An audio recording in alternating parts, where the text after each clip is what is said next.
Yes, hello, welcome everyone. This is Mihai Algiu and this is Amata Albero. Welcome, Amata. Good morning, Monday morning. So as many of you know, I work as a marriage and family therapist associate, and I work with people in person and online, one-on-one groups all day. And yeah, founder of Circle of Being Shadow Work. And I would like to talk briefly about this upcoming one-day intensive. Me and Amata, we are going to co-facilitate. And I wanted to also have you see us both, and especially Amata. Yeah, so Amata is a dear friend of mine. We go a long time back. We met, I don't know, 10 years ago or so, working in the context of, yeah, we're working with severely emotionally disturbed youth at risk in a very beautiful facility. And we were colleagues there, and we developed our friendship. We had many things in common. And then somehow our therapeutic path, Amata also is actually fully licensed marriage and family therapist. Good job, Amata. A lot of hoops to jump. I'm still jumping some of them. Then I worked with Amata in other places like other agencies, and also besides just being colleagues, she's been a dear friend, like a sister. And I remember you, Amata, being with me when my father passed, and all kind of intense life situations, and especially whenever I had relationship torment. And whenever you had relationship torment, we were there for each other, and not just supportive and empathetic, but also like, dude, you see what you're doing, this is happening again, this or that. So very good, sharp feedback, and sometimes, yeah, a little bit of, how can I say, cold water of consciousness on my face to wake up. So thanks, Amata. You're welcome. All right. Also, you may know her, you may remember her. About a year or two ago, we've done 2 dialogues. We wanted to explore this, the anatomy of romantic illusion, and looking at how this, there are 2 dialogues that I'll put here in the link, which we're exploring what gets in the way of a good relationship, all kind of societal programs, together with all kind of unrealistic expectations, together with unprocessed childhood imprints and wounds and attachment hurts and stuff like that. We did that there more like theoretically, philosophically, we got into it. But we are planning to do this training actually, so let's get into it, on the 13th of February, which is pretty soon, 13th of February 2022, which is a Sunday. We haven't planned that, but comes just one day before Valentine's Day. And it's going to be in Grass Valley. We are going to do this experiential training both in person, in a nice venue, as well as accessible to people online. It's about 7-hour training from 9:30 in the morning till 6 p.m. with a good break. And the topic of this training is about deprogramming relational skeletons. So in a nutshell, because I want to keep this short, in a nutshell, what's the aim here? That from my experience, our experience, from our first relationship, actually even clinically, how the baby is treated, the care, the quality of attention that the baby receives in the first 18 months influences his outlook on the world, on safety, on belonging, on how he's going to show up as a future ego in the world. So our first imprints create our future ego, basically, and create our so-called limiting beliefs, core programs about ourselves, about relationships, about the world. For example, things like people later come to psychotherapy with, and they try to uncover them, or some other spiritual circles, like things like, it's not safe to be myself, I have to hide, it's not safe to be vulnerable. Don't trust men, don't trust women, don't trust relationship. She's going to leave. I'm unworthy of love. I think I'm unworthy. So therefore, anyway, all of these imprints, they are not just thoughts. They are actually beliefs, identity, and they are correspondent in the body. So as Eckhart Tolle said, there's this pain body with these thoughts where we don't see ourselves as, hey, I'm divine consciousness, an expression of God. No, I'm seeing myself, oh, I'm not safe, I'm unworthy, and there's something wrong with me. Yeah. And these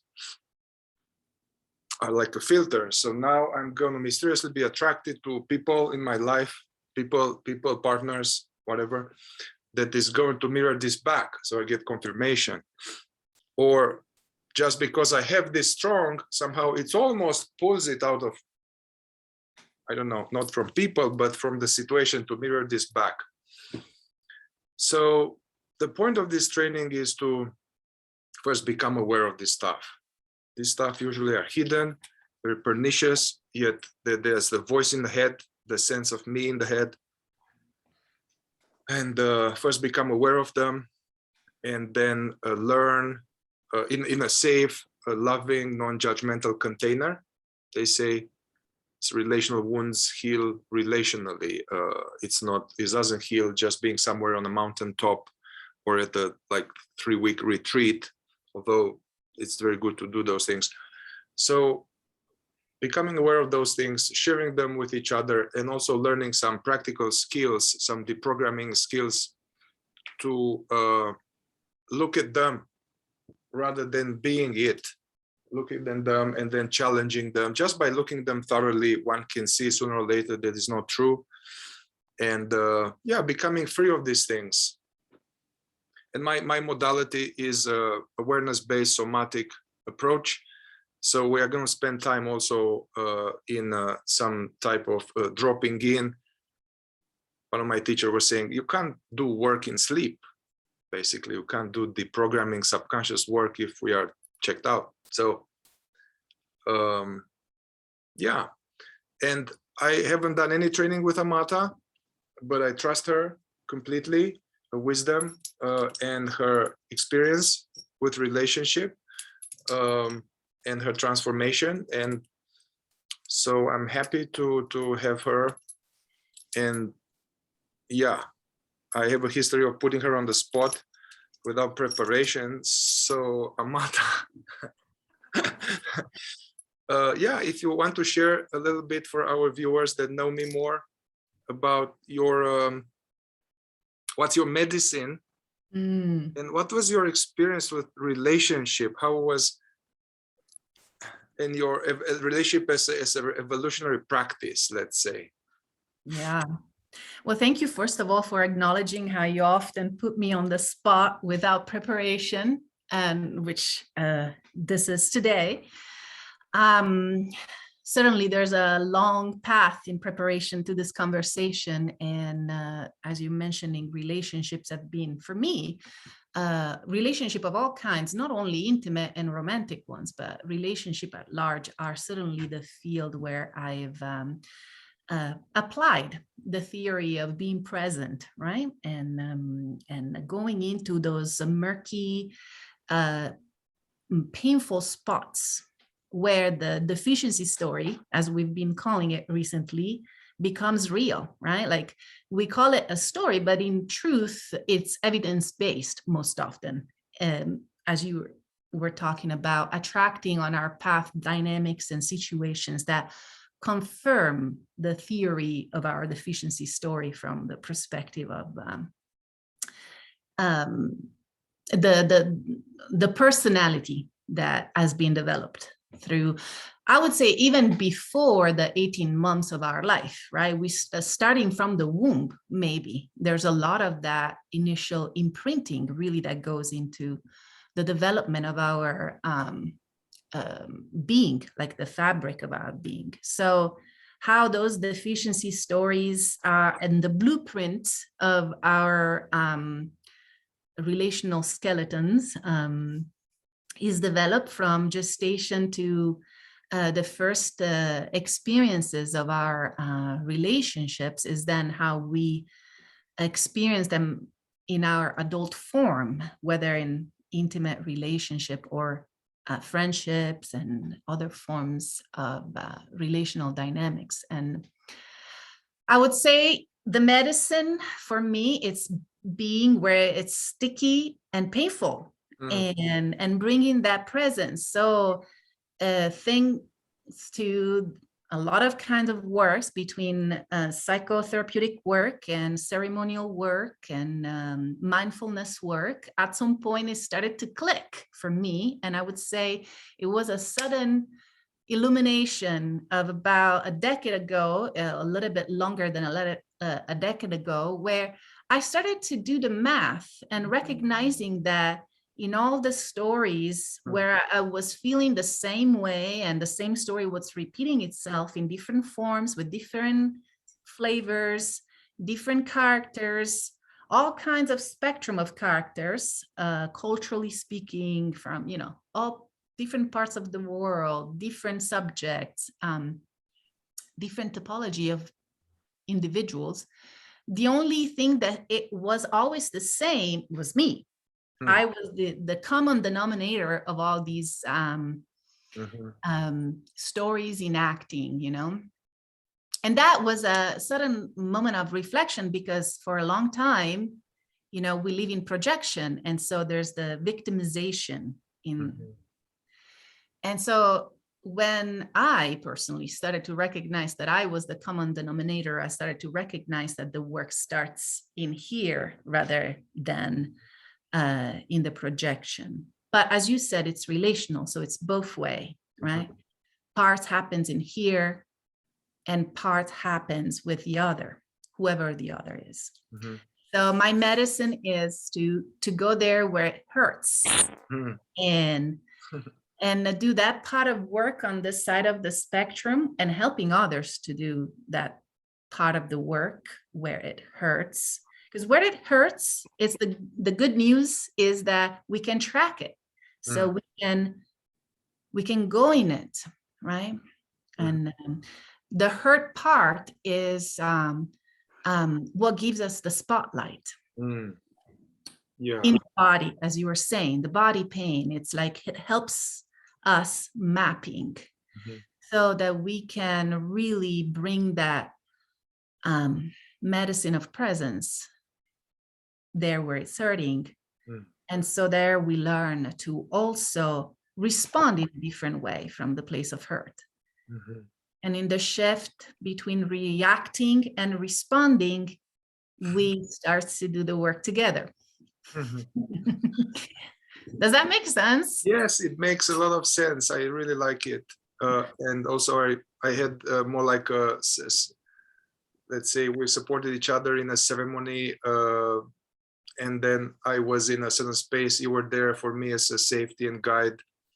And at some point I had this burning in my chest, and like that historically I would do anything to kind of squirm out of it and avoid and manage, transcend, separate my conscious side, my sense of self from it, and whatever, use substances or guided meditations to escape it. So lately I was much more able to be with it. But then you told me straight up, like, hey, that thing in your chest, this is it. It's the portal. You need to go in there.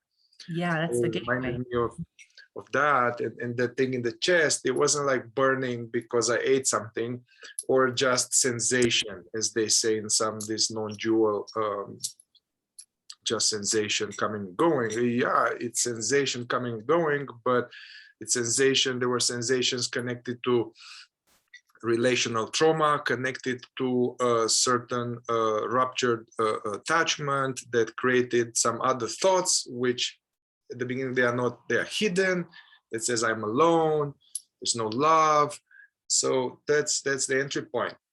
And I can see that, I was strong on this kind of transcendental consciousness piece a lot of my life, focusing on that and having deficiency in terms of ratio of work, the efficiency of this relational wisdom going into the muck, going into the mud, the pain. I was using all these teachings to go away from the pain.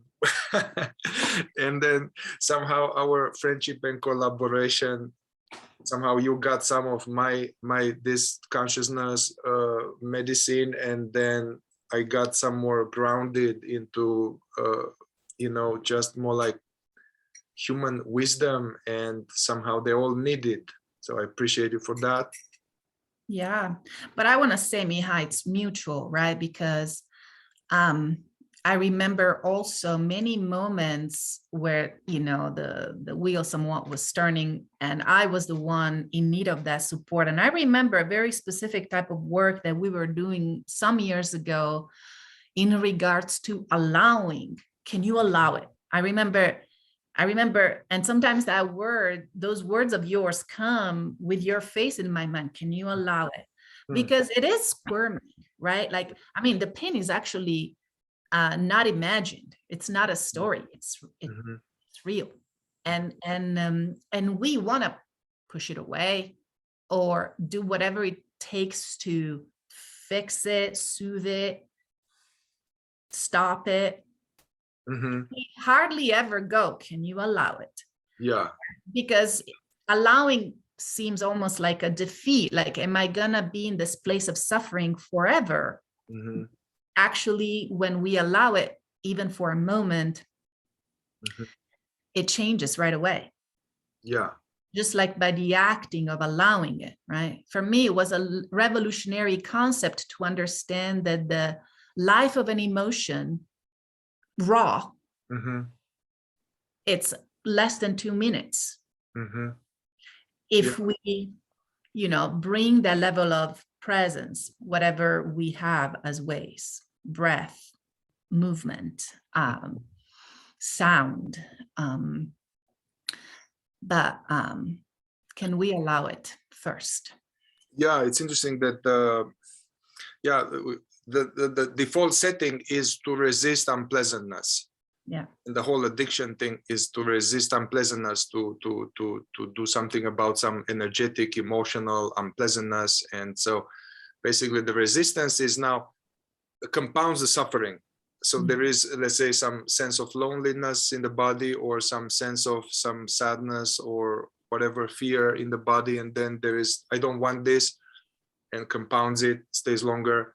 But what I learned later, so I had a few years of, I guess, learning from some of my teachers, Francis, Rupert, Laura, to fully welcome it completely. And I needed thousands of reminders, and I still couldn't quite do it completely. But what I found out more recently with this killer bee inquiries, that actually is a big part of my work now, is that, in that just an emotion, there is hidden thought that usually it's hidden, so we need to mine it out. So there's a hidden emotion, but then it says, I'll always be alone, love died, or something. Everybody has some version of it. And so I found out it's important to shine the light of awareness and allow the feeling, the energy of the feeling, but be very also not by notice that there's these words in my head which are believed. I think we are going now in way too much depth as what we want to do, and I hope we can have another dialogue now. Yes. Another dialogue soon, but let's keep this short. So if you guys are interested, so I'm also very much aligned with Hakomi, awareness-based experiential somatic psychotherapy. I'm a Killer Bee inquiry certified facilitator, and I'm very much using Scott Killer Bee's tools, because I find them one of the sharpest to bring this to awareness and also to teach how to be with them. And we are going to make it experiential, games, shares, fun deprogramming, having fun with the skeletons, and yeah, join us. There will be a link here. It's affordable. And as I said, we'll make it work to be experiential for both people in the room as well as people online. Sounds good. All right. Well, All right, you put me on Amata. the spot, but it wasn't that bad because it's always that kind of dialogue that you and I have. So I Yeah, really appreciate the inquiry. we Thank don't need to plan it. It comes because we are breathing it. So now we are breathing it in, breathing it out. Sounds good. All right, guys. See you soon. Ciao, Happy week, ciao. everyone. Bye.